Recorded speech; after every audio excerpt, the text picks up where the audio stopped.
Hello ladies and gentlemen, once again we're back in Warhammer 40k Rogue Trader. This time, in this video, we'll be talking about Chapter 2, the most optimal way to do it, or in other words, a checklist of things that you want to do before you could say that you could finish Chapter 2 and proceed with your inauguration. And so, the checklist that you want to have in mind will be the following.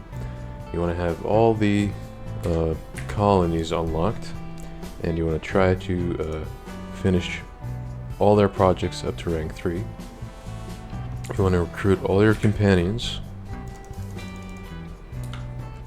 and I will show you a path to explore all of these systems before you get locked into the timed missions, where the longer you wait on them, the more consequences you accumulate.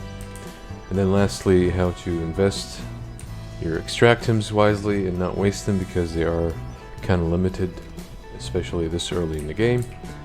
However, by the end of Chapter 2, you'll have more than enough to pick whatever you truly need to finish your projects. So, once you start, you will be in the Furibundus system. And in Footfall, before you leave Footfall and start exploring everything else, just make sure that you recruited your extra companion, you started the treasure hunt quest, and you finished it leading to the Shadow Quarters. You want to make sure that you talk to the guards or the Liege Valadium, and try to get access to the Shadow Quarters. And then the game does a poor job at telling you when it unlocks, but basically it happens right after you finish Janus. And once you finish Janus and you choose to provide provisions to Footfall or not, that kind of has an impact on the situation. But however, it should always unlock right after Janus. If it doesn't, do leave a comment and I'll try to help you as to why that didn't happen. Sometimes people have bugs in their playthroughs, so make sure you do manual saves before you proceed with finishing Janus, and explore your options as to why Shadow Quarters would still be locked for you. It should always be open right after clearing Janus. However, back to business. After Footfall, you want to go to Pseudo's tomb, explore this planet. Don't pick the plasteel. This resource is plentiful in the game. You want to do Pseudo's event. Not much from it really, it's just some lore and RPs. I'm gonna assume that you're playing on unfair difficulty. So if you reach this solar system, feel free to scan the planets, pick up the adamantine. Provisions are not really necessary super early. Adamantine, on the other hand, I would say it is. Avoid visiting the Hulk if you're on unfair and you're this early in the game. You could come back to it after you unlock a couple of colonies, get some talents and XP and levels. So after doing these 3, you want to come to here. This would be the solar system where you get Foulstone, your first colony, and I recommend working a bit on it, because you do get some good passives out of it, like more damage against chaos enemies. That would be, this early in the game, that would be your warp and ambushes, basically the combat sequences you do between your travels. However, if you want to focus more on ship combat, you would pick this one. And this is an okay weapon, really, but the rep would probably be your main goal. When it comes to projects, this is how I prioritize them. Do they give me, number 1, do they give me permanent buffs to myself or my team? Number 2, does it give reputations? Number 3, does it have a lot of resources and stats to the planet? Stats would be your efficiency, complacency, security. These can be built up through the projects or the events. So be mindful of that. And by events I mean these, where you have to visit the planet and then click on this to initiate the event. And depending on your choices, make sure you pay attention to your colony stats. But yeah, on Foulstone, if you want to get a juicy tank item, the Saint Cognate Scriptures, I recommend building these 4 before building your project at least to tier 3. It seems to be bugged the way you get the item that I just showed you. You always want to start with, well, any of the rank 1s. The secret is in the rank 2. If you build them in this sequence, the Indulgences for Sale, Cemetery of the Faithful, Dirty Bureaucracy, and then if you build these 3, no matter what choice you go for, if it's Good Tidings or Bonfires of Righteousness, it doesn't matter. The secret thing is these 3, basically. Sorry, these 3: Dirty Bureaucracy, Indulgences for Sale, and the Cemetery. The choice between these 2 will ultimately be whether or not you want Crusade, which I prefer having, because I like to be as powerful as I can be when I do the warp combats, basically the ambushes between the travels. This gives you +10 on all your stats, more damage against demons. However, if you want one of these items, then you're going to have to go with Good Tidings. Good Tidings is good to have if you're doing a full dogmatic playthrough to get crit chance on all your allies. But I wasn't really going full dogmatic, so I wanted the extra 10 stats and the more damage on demons during warp fights. So I settled for Bonfires, Crusade. Okay, that covers Foulstone. Once you're done with Foulstone, I go to Omicron, explore these. This event you can't do until chapter 4, so do ignore it. But do scan the planet at least for the XP and the Explorator's Quest. Then you want to come back up here to Systems Piccolo, scan it, do everything. The Augur's Anomaly is a dungeon worth doing. You get a permanent buff on your companions, which is I recommend picking Cassia or Adira or a Sacred Companion of some sort, Merc or whatever. Or if you choose to pick the buff on your main character, that's also fine. After Systems Piccolo, I want to rush Dargonus, and then Janus would be my 3rd stop, for the main reason of having a ship that will help me in combat. So from here you want to jump to Drusilio Prophecy, scan everything here, pick up the Prometheum, then go to Crossroads of 100 Dreams, do the same. Phlogiston is the rarest, I would say, component in the game to collect, so always pick it up when you see it, even if it's 2 or 1. Prometheum, you can wait on it for a bit. It becomes more important in chapter 4, I think. The early projects and all the colonies don't really need that much Prometheum. The event you can't do until chapter 4. Then once you finish this, you want to go to Dargonus, scan everything, visit Dargonus. Make sure if you have Jay in your team, to visit the Administratum to start her side quests, so that when you visit the other solar systems, and Janus in particular, you can get the project or the quest done as soon as possible. So on your 2nd stop back to Dargonus, you can just finish the quest. Once you start Dargonus, do some projects. I recommend trying to tackle these 2 first. If you pick this one, you get more scraps from ship combat and an escort ship, like a baby ship, that's pretty shitty, really. So on this playthrough I decided to try it. And I could safely say that you always want to go for Shield of the Emperor because you get the bigger escort ship. And +5 hit chance against pirates. It's something. It's not amazing, but it's something. So do that so that your future ship combat sequences are easier to do, especially on unfair. When it comes to the other projects, nothing is really sensitive. You have to choose between Kazbalka or the Fellowship of the Void, and then just building. I don't recommend picking anything that reduces your colony stats, not this early at least, maybe in chapter 4, but always try to focus on things that bump up your stats instead and give you resources for free.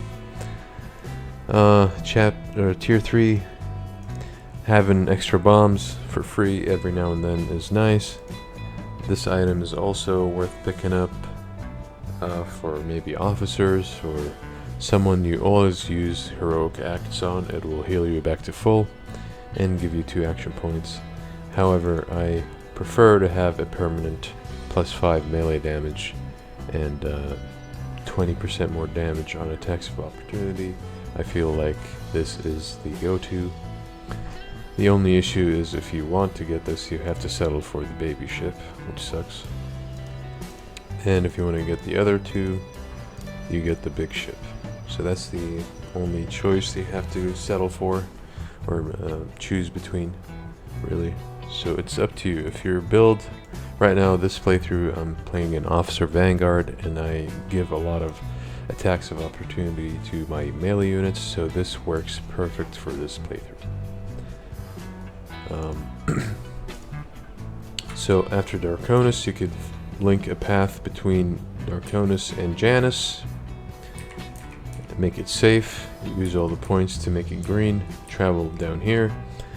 Feel free to tackle Janus immediately, or what I like to do is I go up here, scan these, do the gutted ship, void ship sequence, jump here, scan everything, pick up the Promethium, the Foulstone, then jump down and start Janus, because if you do these 2, you should get an extra level, and then you could have an easier time in Janus.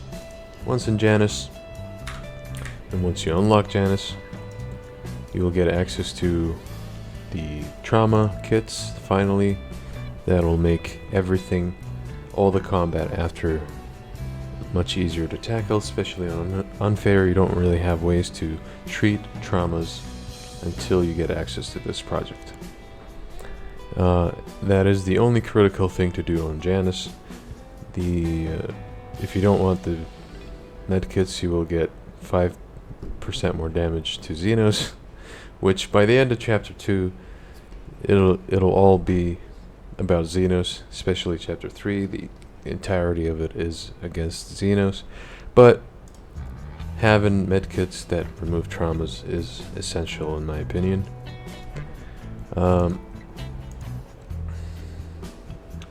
If you do that, you'll be locked out of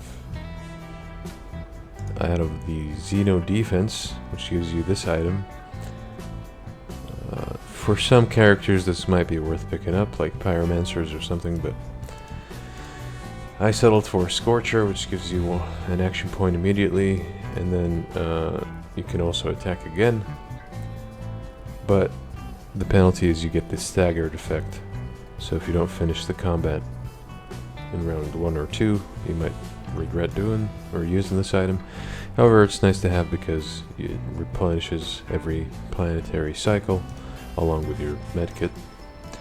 This sword is, I think you could or should skip it, because by the end of chapter 2, when you do the invasion on your planet, you will get a sword, the exact replica of the sword. So I think you should always settle for Scorcher. So on Janus, always get the medkits, the Scorcher, and then everything else is up to you, really. I picked this one for Heinrichs, or even Yadira if you want, but I think Heinrichs, since he has some dogma points, will benefit from this. But mainly it's the reputation of the Jerusians. Everything else is stuff that gives me either access to more contracts, supplies, or planetary stats. The first one can go for the bomb or the stimulants, since they replenish. That covers Janus. Once you're done with Janus, and let's say that you have Yrliet on your team, you want to start clearing the solar systems on the right hand side, and then come back to Footfall to get access to Shadow Quarters, come back to the Hulk system or dungeon, finish it. Should be more than enough when it comes to talents and levels to easily tackle the system. And then that covers everything here. Do not start Vheabos VI just yet. You can clear the stuff around it. These three will be locked for you until you finish Vheabos VI. So we're not going to do that just yet. Instead, as I said, you could either do these three and then start heading to Kiava Gamma by coming to the Crossroad of 100 Dreams, clearing these solar systems, where you're working your way up here, and then here, then finally going down here. Something to note, these two solar systems, if you're working on the exploring all the optional content achievement, or even doing the planetary data for the explorators, if you want to get the completionist achievements, the two completionist achievements, you want to wait on these two solar systems until chapter 4, otherwise the game will bug on you when it comes to these achievements, and it kind of sucks. I hope they fix it in the future, but for now, just wait on these two. So do everything leading up to Kiava Gamma, and then finish the planet. Once you unlock the colony, I'll quickly go over your options. I like to go with this so you can get the mechanisms to start building your medkits on Janus. However, if you want an okay plasma gun, or if you're building Pascal as a Lore Xenos checks type of guy, this axe is worth picking. But I settled for this, even though these are heretical boots. They can be given to Adira, I suppose, but mainly I picked this choice to get access to the two mechanisms and kind of build Janus medkits as soon as possible. Your choices here, I didn't build anything yet, but Giants is a must, I think, to get more extractums, so you can farm more resources. This one is worth doing for the reputation, and then you're going to have to choose between these two depending on what tier 3 projects you want. If you want to have more accuracy in your ship combat, you want to pick this to lead to this. If you want more defenses on your ship, you can pick either or. If you pick this one, you'll have a robot that will help you in your warp combats or the ambushes between the ship travels. If you pick this, you get more tech use on your main character, which is, I mean, it's not super great or anything. At least here you get more profit factors and planetary stats. Here you get security and just tech use, which Pascal covers anyway. So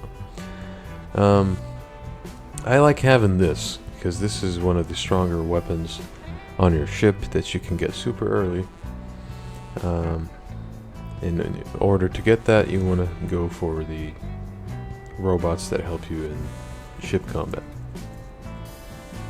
So in ship encounters, the rogue trader squad is supported by friendly combat servitors. It's all nice and good. That covers Kiava Gamma. You can link a path to your main colony, make it safe, and then finally start Vheabos VI. Why did we leave Vheabos VI last? Because once you do it, once you visit it and unlock it, you will initiate a timed mission where the more you delay it, the more consequences you accumulate. So as soon as you finish Vheabos VI, link it to your main colony, do some travels, and then you should get some pop-ups and checks that tell you to visit either this planet or this planet. I don't remember, to be honest. But as soon as you get the confirmation that an ambush happened and you're required to be there personally, I kind of like travel between Dargonus and Janus, and then whenever I get the confirmation that I need to visit, I am close to either this or this, and then I do them. Once you do them, Marzai will tell you to go to this solar system and meet him there. He's lying, but anyway, this one is not timed, at least. So after that, you should get a path that leads to these 3 solar systems, so feel free to visit them. If you did all of Yrliet's quests, you should have a cache in this particular solar system, which gives you a nice sword for your tanks, or J if you're building her as a tank, which I kind of recommend if you have this item. But that's up to you. You want to interact now with the mysterious object, and then that'll start a whole sequence where you get ambushed on your ship by a bunch of Xenos and whatever, and then by the end of it, it should lead you back to your main colony to do the invasion. And that covers everything for this chapter pretty much. After that, feel free to pick up more resources that you might have missed, finish your colony projects all the way to tier 3, and then finish the inauguration process. Once you do the inauguration, that is the game's cue to finish chapter 2. So don't do the inauguration until you finish all of your projects up to tier 3. You should easily do so because you will have access to colonies that give you more extractims. If you're lacking resources, you also have access to contracts to get more extractims. One of them surely here on the list. This one, for example. You need weapons though. Bump your profit factor if you want. If it costs people, maybe wait until you finish your projects, and then go through with bumping your profit factors. Dump all your cargo to bump your reputation. And if you've been coming across these fragments throughout your playthrough in chapter 2, the rewards for collecting all of them would be this item right here. A very strong item that makes you roll twice during checks, and I highly recommend that you get it. I'll throw in the steps on how to get it somewhere in this video in the text format that shows the locations of all the fragments and then where you get your final step to get your item, basically. And it's gonna help you a lot, especially in chapter 3, where there is a check for sweet perdition. You want to have this on your main character if you want to get the sweet perdition item / trophy, and then after that give it to one of your allies that are specialized in passing checks. It'll essentially make them roll twice, which is a huge deal. Get all the items you can, and that pretty much covers chapter 2 and the most optimal path and choices to do. If you find this video helpful, leave a like, share your thoughts and comments down below. I'll reply to them if I can, or whenever I can. And the next video on the list will be how to easily maximize all the factions by the start of Chapter 4, I will have 3 methods for you. Granted, now the third one is using Toy Box. It's pretty obvious, cheating. But the first 2 methods are just playing the game normally. Hopefully the video for that will be done by tomorrow, and it'll be posted. And with that said, enjoy your time in this game, and have a good one.